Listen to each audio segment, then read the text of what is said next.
Os Estados Unidos querem construir cidades privadas. Seria isso um bug na Matrix? Este é a Visão Libertária, sua fonte de informações descentralizadas e distribuídas.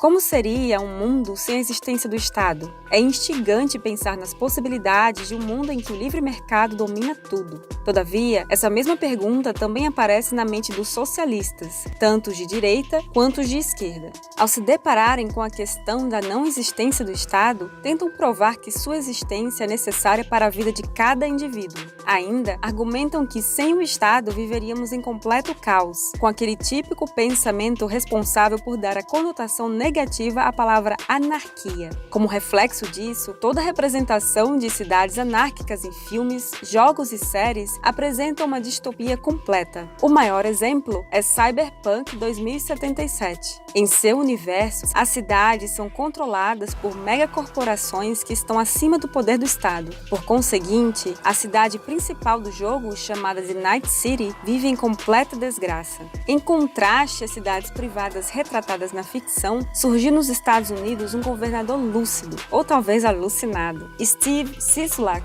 governador de Nevada, iniciou um plano intrigante para a maioria da população: criar áreas de governança local no estado. Como objetivo principal, ele quer criar grandes polos comerciais ao permitir que essas regiões fiquem livres de impostos e de encargos burocráticos. Todavia, essas áreas livres seriam destinadas a grandes corporações.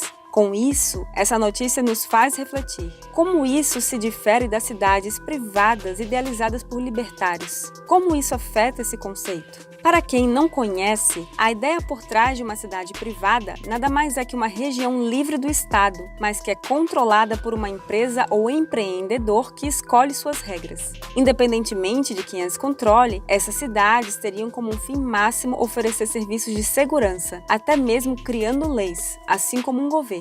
No entanto, seria privada e, como resultado disso, uma pessoa deve aceitar as regras do governo privado para estar submetida às mesmas. Não existe coerção para que você aceite regras aleatórias e indesejadas. Se aceitar viver nessa cidade, automaticamente estará sob as leis estabelecidas no contrato feito com o governo local. Mas perceba o seguinte: é necessário que você consinta. Por isso, cidades privadas seriam uma forma de fugir da coerção estatal e se sujeitar a leis que estejam de acordo com suas vontades e princípios. Dessa maneira, governos privados teriam incentivos para ter leis justas com o objetivo de não afastar seus habitantes. Se a população considerasse uma lei injusta, certamente sairia da região. Com isso, o empreendedor por trás da cidade teria uma perda econômica, já que não contaria mais com aquela pessoa comprando ou comercializando em sua região. Nota-se, portanto, que um dos grandes problemas de um Estado democrático de direito é isso: o prefeito, não sendo o dono da cidade, não liga para perdas. Se as pessoas não habitarem sua cidade ou não conseguirem comercializar devido aos altos encargos burocráticos,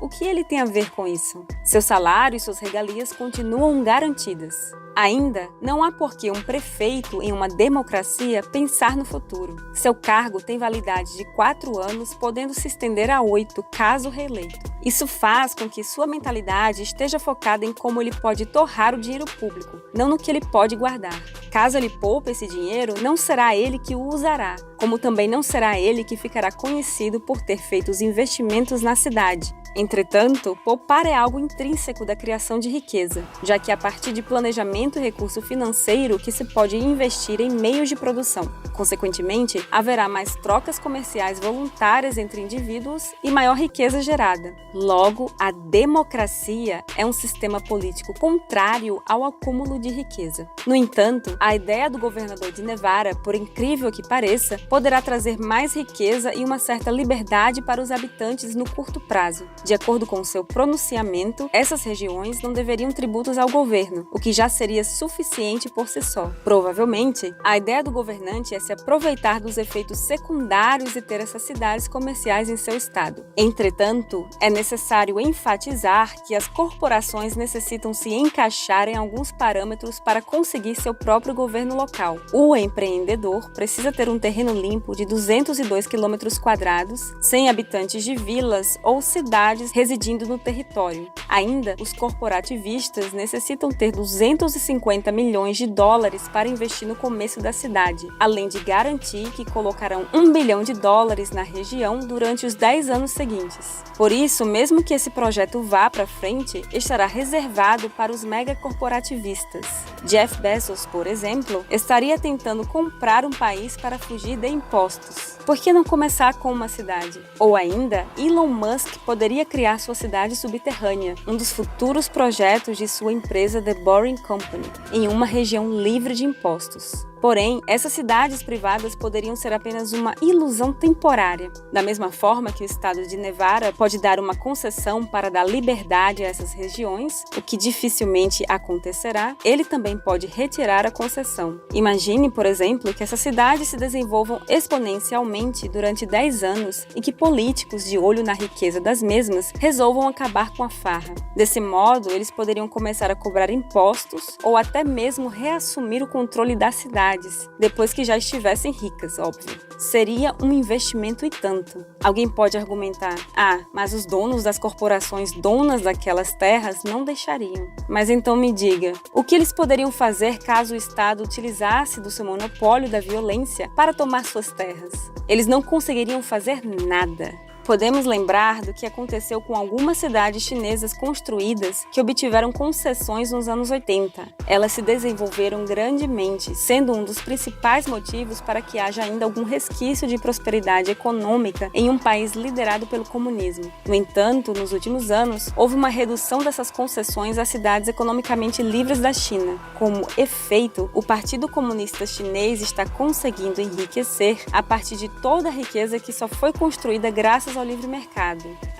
Mas os Estados Unidos nunca fariam o que a China fez, porque eles não são comunistas, diria o bovino. Não temos tanta certeza disso. Os Estados Unidos não se diferem muito da China. Ambos aumentam ano após ano o controle estatal sobre a vida das pessoas e, consequentemente, de suas economias. E o principal, são os dois países com o maior poderio militar do mundo. Ninguém consegue enfrentá-los, nem mesmo os maiores corporativistas do planeta. O argumento do acúmulo de riquezas nos Estados Unidos e na China por meio do livre mercado expõe também o problema com o funcionamento das minarquias. O termo minarquia se refere a um Estado controlado por um governo mínimo, porém forte, focado em garantir os direitos naturais pela via republicana democrática. Além dos já citados problemas práticos da democracia, o minarquismo tem um problema maior, um Estado mergulhado em riqueza. Como é um Estado mínimo, a criação de riqueza é algo inerente ao seu funcionamento. O livre mercado garante que os melhores serviços sejam ofertados e que mais trocas voluntárias sejam feitas, o que cria maior riqueza.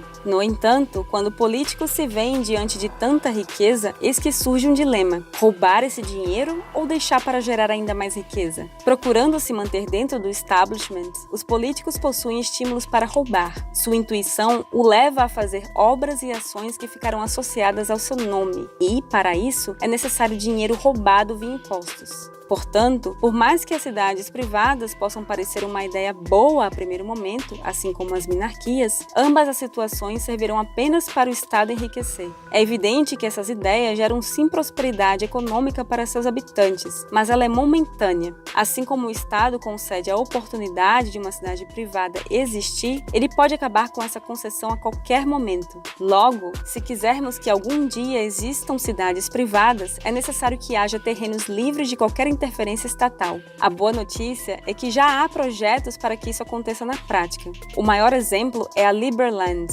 Mesmo não tendo reconhecimento internacional, a Liberland é um território proclamado recentemente. Seu criador a fundou graças a uma expertise. Para conseguir tal feito, ele se utilizou da linha imaginária que divide a Sérvia e a Croácia. Essa divisa era marcada por um rio que, com o decorrer dos séculos, secou bastante. Um libertário, vendo esse terreno não proclamado por nenhum dos países, decidiu por apropriação primária ser o novo dono daquelas terras.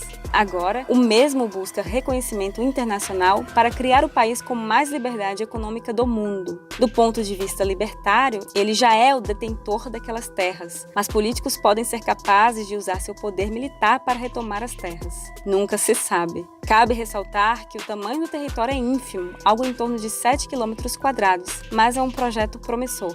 Outra forma de fundar cidades privadas sem interferência estatal seria criá-las nos oceanos, onde os territórios não são bem definidos. Por mais que haja algumas regras entre os países, é fato que não há nenhum parâmetro objetivo para definir o que é propriedade de qual país. Houve uma fagulha dessa ideia aqui no Brasil em 2019, com um projeto chamado Ancapistão. Esse seria um país libertário formado no oceano ao leste do estado do Espírito Santo. No entanto, pouco se sabe sobre esse movimento hoje em dia. Também é necessária muita tecnologia para que isso se concretize algum dia. Mesmo assim, essas cidades nunca estariam livres caso algum estado queira procurar guerra com elas apenas por existirem. Do modo exposto, cidades privadas cedidas pelos governos estarão fadadas à insegurança jurídica estatal. Nenhum estado respeita a propriedade privada. Além disso, na atual conjuntura política mundial, também é muito difícil que cidades privadas autônomas se desenvolvam sem nenhum respingo de coerção estatal. Mas isso não é porque elas fracassariam, mas sim porque o Estado não as deixaria se desenvolver. Se surgisse uma prova de que a sociedade pode existir sem a interferência do Estado, como ele se manteria no poder? É certo que sua legitimidade cairia por água abaixo. Para nós, libertários, já caiu há muito tempo. Mas ainda existem pessoas que acreditam nessa baboseira. Dessa forma, o Estado vai atacar qualquer tentativa de se criar cidades privadas para manter seus animais presos no curral. Entretanto, caso criem algo próximo às cidades privadas, como o governador de Nevada quer fazer, isso não será para libertar os indivíduos, pois sua única intenção será ter uma região rica para poder roubar posteriormente. Cidades privadas não têm nada de privadas quando o Estado está envolvido. Nada é seu, é nosso. Obrigado por sua audiência. Este artigo foi sugerido por Cauã Henrique, o Chapéu de Alumínio, escrito por Leandro Brito, revisado por Paulo Almeida e narrado por Baby Yoda. Se você quiser contribuir para a causa da liberdade, clique no like e compartilhe o vídeo em sua rede social. Considere também se inscrever em nosso canal e clicar no ícone de campainha. Até a próxima!